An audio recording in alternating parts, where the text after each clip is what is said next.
Pensabar, selamat datang di Obas, obrolan anak Pensabar.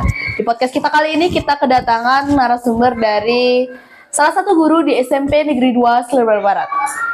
Ini dia narasumber kita hari ini, Pak Mega, silakan. Baik, selamat pagi sahabat Pensabar. Perkenalkan, nama saya Pak Mega, saya mengajar bahasa Inggris di SMP Negeri 2 Sleman Barat. Kebetulan di podcast kita kali ini kita akan membahas mengenai topik guru penggerak, dan Pak Mega ini merupakan salah satu dari guru penggerak tersebut. Baik, Bapak, apa sih guru penggerak itu? Guru penggerak itu ataukah guru yang nggak diam-diam? Atau gimana? Silakan dijelaskan, Oke, Pak. bagus sekali pertanyaannya Nita ya. Jadi mungkin banyak sih orang yang memplesetkan gitu ya. Iya, guru penggerak itu guru nggak diam-diam. Ya bergerak terus gitu ya, nggak Iya. diam-diam gitu. Oke, jadi begini, guru penggerak itu sebenarnya kan itu digagas oleh Bapak Menteri kita, Bapak Nadiem, ya, karena anggapannya kurikulum itu sudah berubah. Jadi kenapa kurikulum itu berubah? Jadi karena zaman juga berubah. Ya, kurikulum itu perlu menyesuaikan dengan keadaan zaman di saat ini. Nah, karena sekarang kurikulum itu berubah dengan banyak sekali Perubahan yang ada. ya perubahan yang ada. Nah, diharapkan guru penggerak ini ya yang nanti menjadi guru penggerak itu dia mampu membawa transformasi pendidikan, mampu menggerakkan transformasi pendidikan ini, yang mana tujuannya nanti itu adalah mewujudkan siswa yang berprofil pelajar Pancasila. Jadi guru penggerak ini tugasnya itu adalah bagaimana supaya dia bisa memimpin pembelajaran, bagaimana bisa mewujudkan pembelajaran yang berpusat kepada anak untuk nantinya lebih bisa mewujudkan kepemimpinan siswa begitu. Apakah Bapak menikmati profesi Bapak sebagai guru penggerak? Sebenarnya kan sekarang Bapak ini belum guru penggerak ya. Artinya Bapak itu masih statusnya itu calon, masih ada C di depannya, calon guru penggerak, CGP. Nah, tetapi astungkara Bapak sudah berada di akhir pendidikan guru penggerak ini, sudah jalan selama 6 bulan. Nah, jadi bulan depan astungkara Bapak sudah lulus. Nah, kalau masalah menikmati, ya tentunya karena ini sudah menjadi pilihan ya. Artinya dalam perjalanannya kita jalan pendidikan selama 6 bulan. Jadi banyak hal juga yang Bapak dapatkan dalam pendidikan tersebut. Jadi banyak ilmu yang saya dapatkan, banyak teman-teman baru. Ya artinya jadi lebih membuka wawasan saya sebagai guru, lebih memberikan banyak pengetahuan yang nantinya juga bisa saya aplikasikan di kelas, di sekolah, di lingkungan masyarakat. Nah, jadi sejauh ini saya menikmati. Berarti sebagian besar dengan profesi Bapak menikmatinya. Iya, betul. Jika dari profesi Bapak menikmati, apakah dari segi tugas-tugasnya Bapak menikmati juga? Silakan dijelaskan, Bapak. Ya, bagus sekali pertanyaannya ya, karena tentu saja kita mengikuti pendidikan kan tak lepas dari tugas-tugas gitu ya. Ya, sejauh ini Bapak masih bisa mengatur waktu. Ya, di samping itu tugas-tugas itu juga kan kontekstual, artinya berhubungan dengan kita sebagai guru gitu ya. Nah, kadang-kadang tugasnya bagaimana kita mengajar di kelas itu kita videokan. Jadi sambil ngajar bisa kita buat tugas-tugas itu. Nah, di samping itu ada juga tugas-tugas baru yang memberikan banyak pengetahuan seperti mengadakan seminar dan lain sebagainya.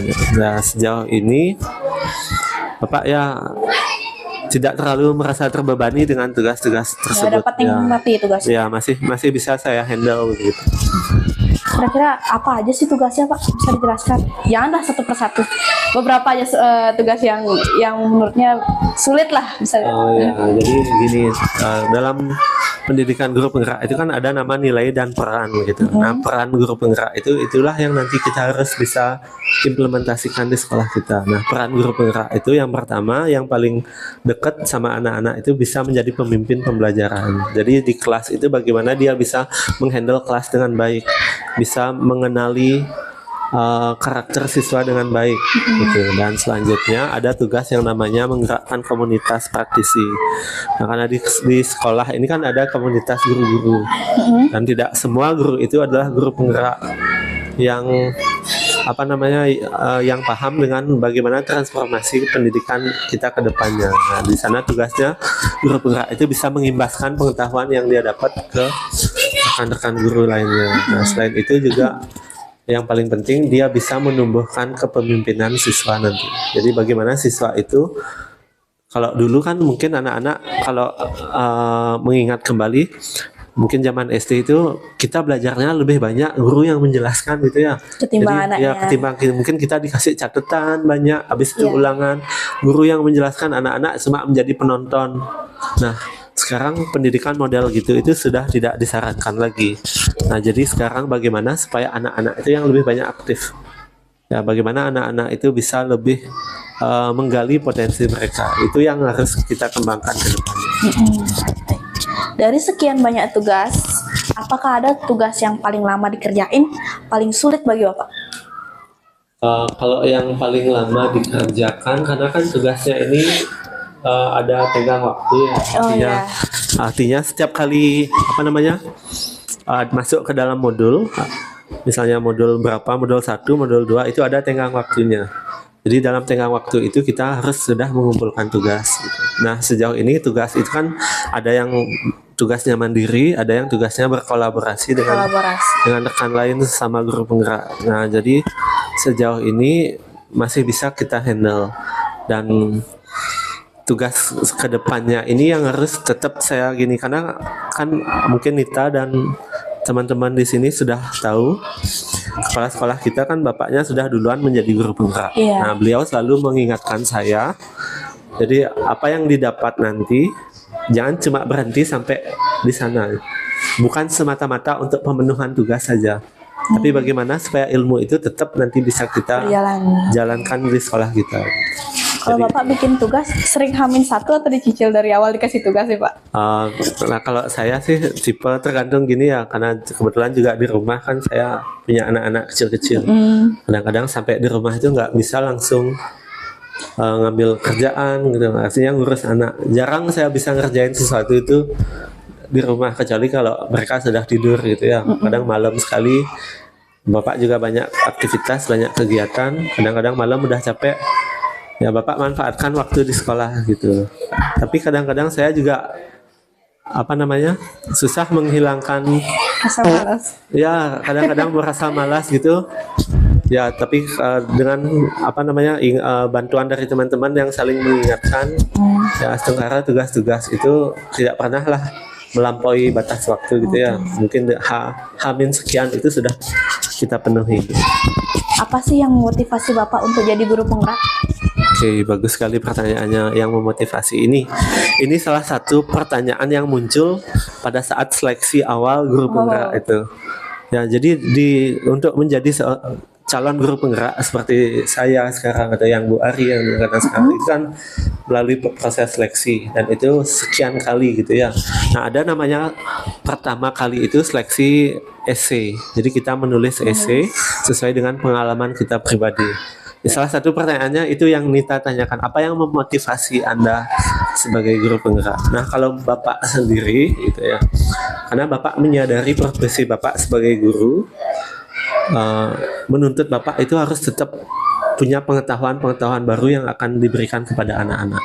Zaman terus berubah, teknologi semakin berkembang dengan pesat. Kalau saya tidak mengikuti perubahan itu, saya akan menjadi guru yang tertinggal. Begitu juga dengan gitu-gitu aja. Dan saya meyakini bahwa dalam program guru penggerak ini banyak pengetahuan yang didapat di dalamnya, tidak hanya untuk saya tetapi untuk anak-anak, untuk lingkungan nantinya. Bagaimana untuk bisa menjadi guru yang bisa menjadi agen perubahan di sekolah, selain itu bisa memerdekakan siswa. Itulah salah satu motivasi saya untuk menjadi guru penggerak. Jadi supaya saya sebagai guru itu tetap bisa memberikan sesuatu yang baru kepada siswa. Artinya supaya nggak gitu-gitu aja. Supaya nggak bosen ya. Iya, nggak ngebosenin kita mengajar di kelas gitu. Artinya Bapak tetap membuka diri untuk menerima pengetahuan-pengetahuan baru. Ya, selain itu juga yang paling penting dalam saya pernah membaca sebuah kutipan gitu ya, yang saya sangat pegang sampai sekarang.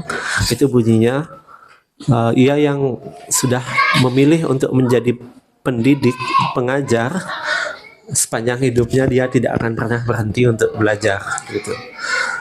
Mungkin saya dulu waktu saya sebagai siswa saya pernah berpikir, oh bapak itu atau ibu itu sudah jadi guru, udah nggak belajar lagi, nggak perlu dia belajar lagi. Itu ternyata salah. Malah kalau kita sudah memilih profesi sebagai guru, kita harus dituntut untuk terus mau belajar, karena pengetahuan itu kan selalu berkembang. Teknologi berkembang pesat, jadi kita harus tetap belajar.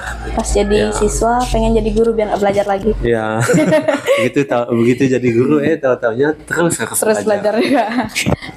Kalau dari segi dukungan, Bapak didukung dari keluarga, teman, atau rekan-rekan guru juga di sekolah? Ya, hampir semua yang Nita sampaikan itu Mendukung juga? ya mendukung, terutama di rumah, di keluarga. Kebetulan saya punya istri juga, istri saya seorang guru. Guru juga? Ya, sama juga ngajar bahasa Inggris, dan kebetulan istri saya lebih dulu ikut program ini. Jadi dia lulus di angkatan ke-6 dulu. Nah, jadinya adalah teman untuk diajak sharing ya, artinya dia lebih dulu melalui ini. Bapak juga banyak mendapatkan bantuan dari istri, dari di sekolah ada bapak kepala sekolah yang mendukung, yang kebetulan beliau juga lebih dulu menjadi guru penggerak. Setelah itu anak-anak juga banyak yang mendukung di sekolah, dan rekan-rekan guru juga. Jadi setiap kali ada tugas yang melibatkan mereka, melibatkan anak-anak, di sini banyak bapak rasanya bersyukur gitu ya. Jadi didukung oleh lingkungan di sini. Baik. Apa pernah Bapak pas buat tugas gitu pernah nggak mengalami putus asa di tengah-tengah, pengen ya udahlah nyerah aja sampai sini? Kalau nyerah sih enggak ya. Kalau nyerah enggak. Kebetulan bapak juga dulu sudah melalui pendidikan yang jauh lebih membuat saya stres. Ya, di tahun 2020 sebelumnya pas zaman COVID itu ya. Itu bapak lah pertama kali yang melalui PPG, namanya pendidikan profesi guru, yang arahnya nanti untuk sertifikasi guru itu.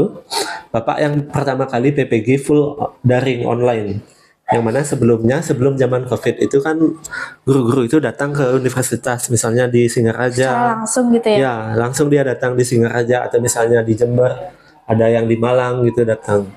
Jadinya, nah begitu zaman COVID, pemerintah mungkin berpikir gimana caranya supaya ini tetap berjalan, namun dalam situasi yang lebih aman. Nah, diputuskanlah dulu belajarnya full daring melalui LMS. Nah, pertama kali daring mencoba segala sesuatunya itu membuat saya banyak belajar LMS, belajar bagaimana video conference pertama kali. Itu di tahun 2020, itu jauh lebih stressful dulu. Dan tugas-tugasnya banyak, tenggang waktunya itu sedikit. Ya sedikit. Misalnya dalam 3 hari udah harus ngerjain ini, belum selesai baca modul udah ada tugas. Nah, kalau yang di guru penggerak ini saya rasa tenggang waktunya itu lebih lama gitu. Jadinya saya jalannya udah lebih santai, karena saya udah pernah dulu bermain kejar-kejaran. Jadi sekarang jalan lebih santai, jadinya putus asa di tengah jalan enggak. Cuma kadang rasa bosan itu ada. Pernah ngeluh, Pak? Mengeluh karena bosan mungkin pernah. Oh, membosankan. Ya, karena kan CGP ini jalan selama 6 bulan. 6 bulan, kadang di bulan ketiga, bulan keempat itu sudah mulai terasa bosan dengan aktivitas yang monoton, dengan mulai adanya tugas-tugas yang model serupa begitu ya. Ya, ada rasa bosan. Tetapi kadang-kadang begitu sudah bertemu dengan teman-teman di Lokakarya, mendapatkan pengetahuan baru, bisa bertukar pikiran, ya astagfirullah, itu sudah bisa terlewati lah ya. Kalau boleh tahu Bapak angkatan keberapa nih? Bapak sebenarnya lulus di angkatan ke-8. 8. Ya, angkatan ke-8. Karena begini, di setiap kabupaten itu tidak setiap angkatan dibuka gitu. Kita di Kabupaten Tabanan itu pertama kali guru penggeraknya itu adalah angkatan kedua.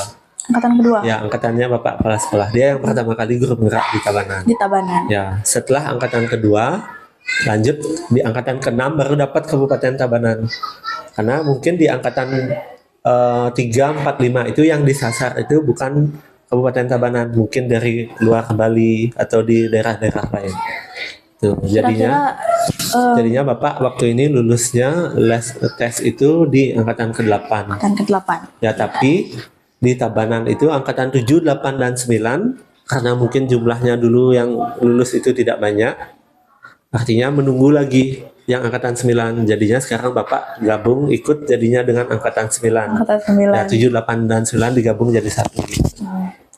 Kira-kira persentasenya berapa persen guru di Indonesia mengikuti calon guru penggerak ini? Nah, kalau dari informasi yang Bapak tahu, itu masih yang menjadi guru penggerak itu masih sedikit persentasenya, itu di bawah 50% yang Di bawah ya, 50%. bahkan di bawah, ya yang jelas itu masih di bawah 50%. Karena kan kita tahu mungkin guru di Indonesia itu jutaan ya, jutaan, dan yang ikut, contohnya di sekolah kita aja.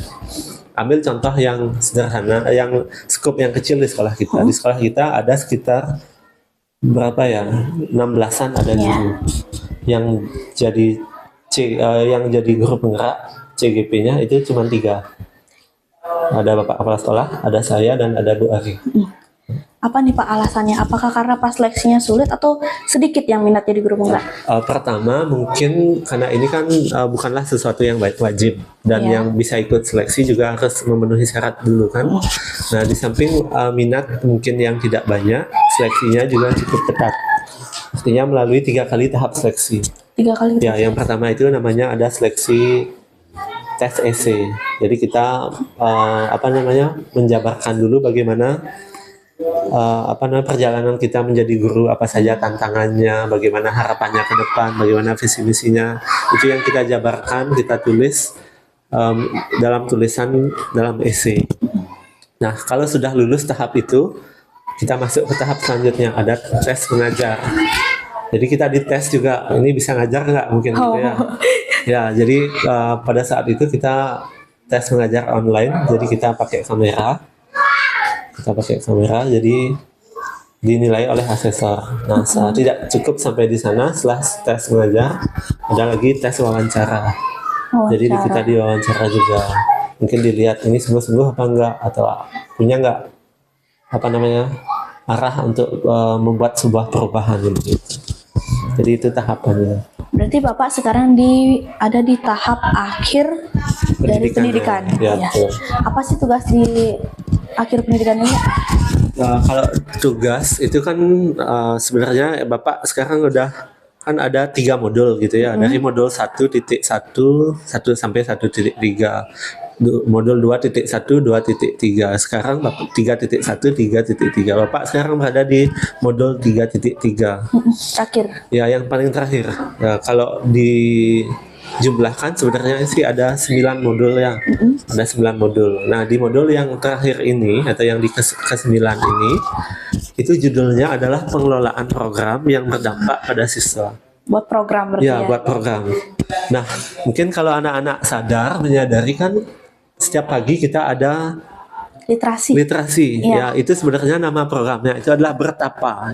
Bertapa? Ya, Bertapa itu singkatan dari berani tampil, presentasi, atraksi. Ini programnya mungkin kita tahu nggak siapa yang menggagas ini? Bertapa ini. Ini adalah program yang dibuat oleh Bapak Kepala Sekolah kita. Oh, Kepala Sekolah. Ya, Bapak Kepala Sekolah itu yang diadopsi dari pendidikan guru penggerak juga. Nah, Bapak juga waktu ini berpikir, karena di tugas akhir ini kita harus membuat sebuah program yang berdampak positif kepada siswa. Ini apa sih program yang menarik gitu ya? Apa sih program buat tugas akhirnya ini? Ya, sempat saya berpikir juga kalau programnya bahasa Inggris, kayaknya nggak semua nanti, atau mungkin saya aja yang nanti bisa menghandle. Nah, kalau programnya misalnya, karena kita buat program itu kan harus sesuai dengan aset yang kita miliki gitu ya. Nah, Bapak lihat aset di sini, kita lihat anak-anaknya jago-jago IT gitu ya, bisa IT. Bapak lihat sebagian ada yang berpotensi untuk menjadi host, untuk menjadi content creator dan lain sebagainya. Jadinya Bapak terbesit bagaimana kalau kita buat program podcast. Gitu. Nah, jadilah program podcast yang ada sekarang ini. Nah, itu salah satu tugas sebenarnya di grup penggerak. Namun jangan dianggap itu begitu Bapak selesai program ini berhenti, enggak. Tetap harus berlanjut. Ini harus tetap berlanjut karena program ini bukan milik Bapak, ini adalah milik anak-anak, milik sekolah kita. Jadi tujuannya bagaimana nanti untuk menumbuhkan dalam guru penggerak itu ada namanya student agency, kepemimpinan siswa. Nah, jadi bagaimana nanti supaya siswa itu bisa memimpin dirinya sendiri dalam program ini. Misalnya seperti Nita dan lain sebagainya. Bisa mendatangkan bintang tamu siapa yang diinginkan. Informasi apa yang pengen kita dapat, yang bisa nanti bermanfaat kita unggah di channel YouTube kita, sehingga orang lain itu menjadi mendapatkan informasi penting dari obrolan kita gitu. Oh iya. Ya, makanya dulu Bapak berpikir siapa sih yang nggak suka ngobrol gitu ya. Terkadang orang-orang itu sengaja datang nongkrong di satu tempat di warung kopi atau ke rumah temannya hanya untuk bisa ngobrol gitu Ngobrol ya. aja. Namun dalam podcast ini, dalam program Bapak ini bagaimana supaya obrolan itu lebih bermakna, lebih bermanfaat dan ada informasi penting yang bisa kita Petik untuk wawasan saya. untuk wawasan kita selanjutnya gitu. Dan kalau bisa dikembangkan lagi, ini sebenarnya dalam raport pendidikan itu kan ada gini, ada statement bagaimana sekolah itu bisa melibatkan orang tua di dalamnya, bagaimana bisa memberikan informasi kepada orang tua. Nah, salah satu program podcast ini mudah-mudahan nanti bisa melibatkan orang tua juga. Nah, nanti harapan Bapak, misalnya anak-anak pengen mendapat informasi dari siapa. Saya di sini ada yang jadi juara lomba atau seperti apa, atau undang orang tuanya seperti apa sih caranya mendidik anak sehingga bisa seperti itu. Nah, salah satunya seperti itu harapan saya. Berarti program yang Bapak buat itu podcast untuk di akhir tugas Bapak. Ya. Udah jalan? Sudah, sudah jalan. Sudah terbentuk tim? Timnya ini sudah ada orang-orangnya. Jadi karena Bapak lihat sudah banyak anak-anak yang berpotensi. Ya, jadinya pasti nanti sudah terbentuk timnya. Oh, baik. Berarti semua timnya dari siswa-siswa SPEN Sabar. Ya, siswa-siswa Spencer. Untuk siswa-siswa SPEN Sabar semuanya yang berpotensi, yang berminat, silakan hubungi Pak Mega untuk jadi tim podcast SMP Negeri 2. Langsung berhubungan dengan Nita juga langsung bisa ya, karena Nita nanti juga sudah pasti dia masuk ke dalam tim podcastnya ya. Baik, segitu dulu bincang-bincang podcast kita kali ini, obrolan kita hari ini yang sangat mendatangkan banyak wawasan, banyak pengetahuan baru mengenai tentang pendidikan guru penggerak, tugas-tugas dari guru penggerak itu, kesulitan yang dialami ketika pendidikan sebagai guru penggerak. Baik, kita tutup podcast kita kali ini dengan satu pantun. Jalan-jalan ke pantai di siang panas. Cakep. Tidak lupa membeli sebungkus nasi. Cakep. Kita akhiri podcast Obas. Sampai jumpa lain hari. Terima kasih.